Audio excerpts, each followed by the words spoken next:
सूर्य पर्वत का जितना अच्छा होना ज़रूरी है उतना ही मान सम्मान हमें मिलता है, ध्यान में रखिए। अगर किसी का सूर्य पर्वत अच्छा है तो उन व्यक्तियों के अंदर कई बार ये भी गुण होते हैं कि वो अहंकारी होते हैं, रूड बिहेवियर होते हैं। अपने घर वालों के साथ साथ जहाँ उनका बिजनेस है या किसी संस्थान से जुड़े हुए हैं तो उनमें से किसी से ढंग से बात नहीं करते या बेईमान होते हैं। देख लीजिए कई ऐसे होते हैं कि जो बेईमानी खुले तौर पे करते हैं लेकिन कोई उनके खिलाफ कोई एक्शन भी नहीं ले पाता। तो इसी पे चर्चा करते हैं आज। अगर किसी की शुभ स्थिति है या अशुभ स्थिति है तो दोनों में प्रभाव किस तरीके से हो सकते हैं। देखिए, शुभ स्थिति ये जो मैंने आपको पहले भी बताई हुई है कई वीडियो में कि अगर स्क्वायर का, त्रिभुज का, ध्वज का और सीधी रेखा या सीधी डबल रेखा हो या दो मुखी रेखा हो या तीन मुखी रेखा हो, पर्वत ऊंचा हो और मछली का चिन्ह हो, अगर इस तरीके से कोई भी निशान हो और पर्वत ऊंचा हो, सूर्य पर्वत ये होता है हमारा अनामिका उंगली के नीचे स्थित ये वाला हिस्सा, अगर ये सूर्य पर्वत अच्छा है और इस पे बनने वाले इनमें से कोई भी शुभ चिन्ह है तो आपका क्या होगा, आप किसी ना किसी तरीके से गवर्नमेंट संस्थान से ज़रूर जुड़े होंगे। हो सकता है उच्च पदाधिकारी हो या उच्च पदाधिकारी से आपके रिलेशन हो। गवर्नमेंट सेक्टर में आपकी बहुत अच्छी पकड़ होगी। अगर ये आप गवर्नमेंट सेक्टर में नहीं है तो गवर्नमेंट के कॉन्ट्रैक्ट्स आप लेते होंगे, उनके ज़रिए किसी ना किसी तरीके से आपका जीवनोपार्जन चलता होगा। ठीक है इस बात की। अगर आप एक अच्छा बहुत अच्छे ऑफिसर हैं और आपके अंदर रूड बिहेवियर है, आप चाहते हैं मेरा बिहेवियर थोड़ा सा गुस्सा कम हो और मैं अपने कर्मचारियों या अपने जूनियर से ठीक से बात करूं, तो कोशिश करिए आप मुद्रा में ना, सेकंड जो ऑप्शन पहले इसलिए बता रहा हूं, आप इस मुद्रा में जो ये मुद्रा होती है सूर्य की, सूर्य मुद्रा में आप ध्यान लगाना शुरू करिए, ओम का उच्चारण करिए।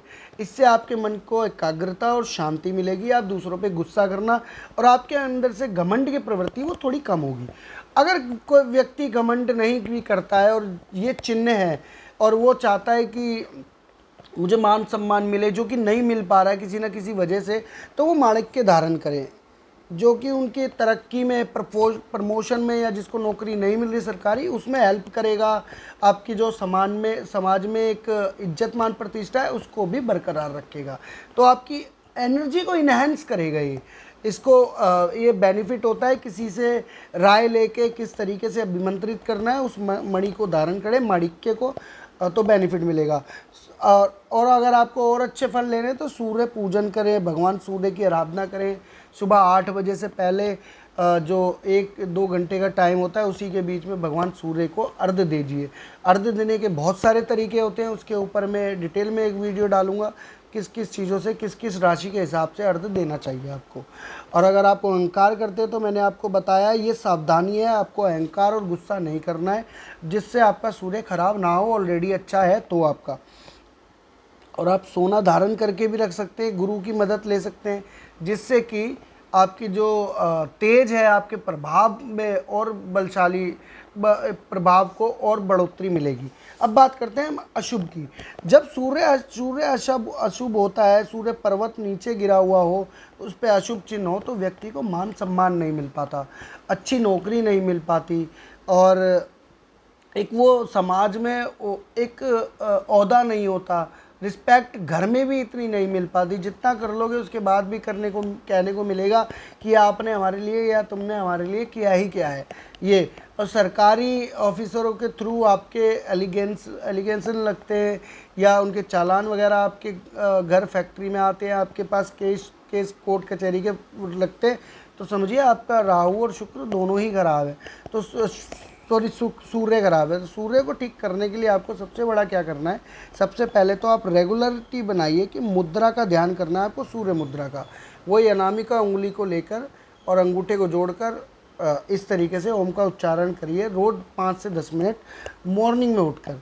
फिर उसके बाद सूर्य आराधना आप नहा धो के करिए, सूर्य की आराधना करिए। अगर ये शुभ फल दे रहा है तो जल चढ़ाना है आपको, उसमें रोली डाल सकते हैं या गुड़ चीनी डाल सकते हैं, उससे भगवान सूर्य को अर्घ्य दीजिए, उनसे माफ़ी मांगिए, प्रॉपर तरीके से पूजा करिए उनकी।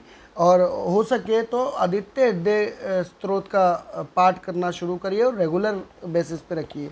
आप इसे दान भी, कुछ चीज़ें दान कर सकते हैं रविवार के दिन। आप जैसे लाल रंग की दाल हो गई मसूर की, वो दान कर सकते हैं।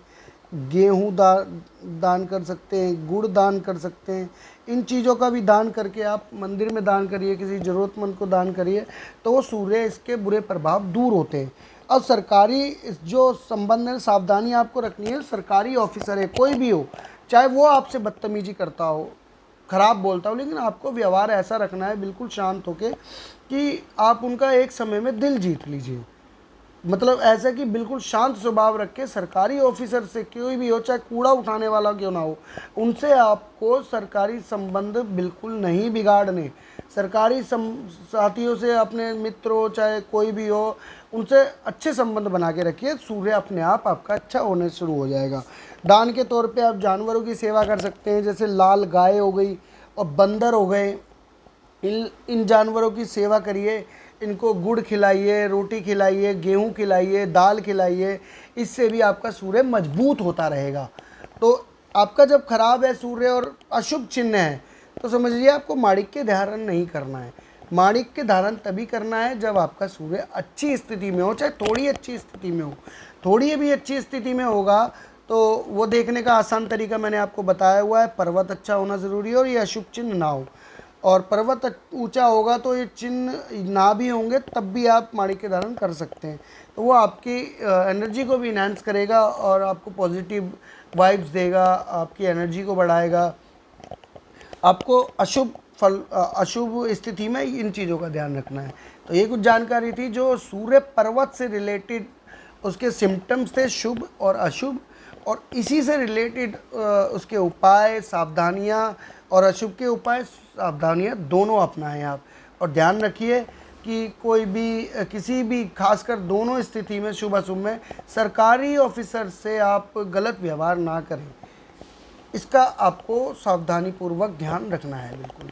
तो आपको अगर वीडियो अच्छी लगी तो अपनी राय ज़रूर दें, कैसी लगी वीडियो, और अपने सवालों, आपको अगर कुछ पूछना हो तो कमेंट बॉक्स में आप पूछ सकते हैं। मेरी वीडियो को लाइक करें और मेरे चैनल को सब्सक्राइब करना ना भूलें। नमस्कार दोस्तों।